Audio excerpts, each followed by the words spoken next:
How does polysemy cause misinterpretation? Imagine hearing the word bank in a conversation. Do you think of a place to keep money or the side of a river? If the context isn't clear, you might get confused. That's because of polysemy. Polysemy is when one word has multiple related meanings. It comes from Greek words meaning many signs.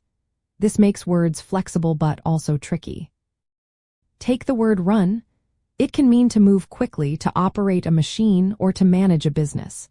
If someone says, "I need to run the store," you might think they mean to physically run there. But they could also mean they are managing the store. Without enough clues, listeners might pick the wrong meaning.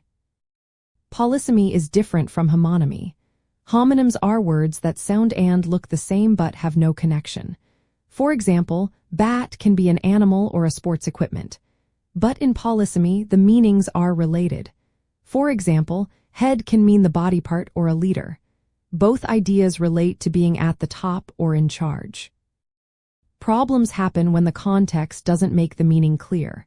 For example, if someone says, "The pot is boiling," do they mean the contents inside or the container? If you don't know what they are talking about, you might misunderstand.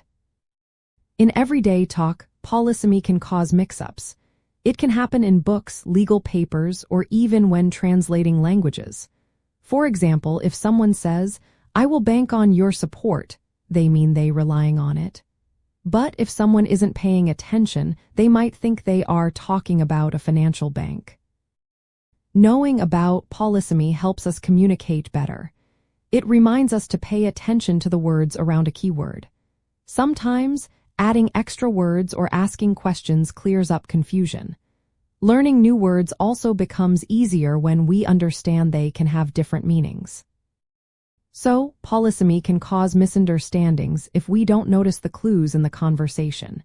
Being aware of it helps us listen more carefully and choose our words wisely. It's a natural part of language that makes talking interesting but sometimes confusing.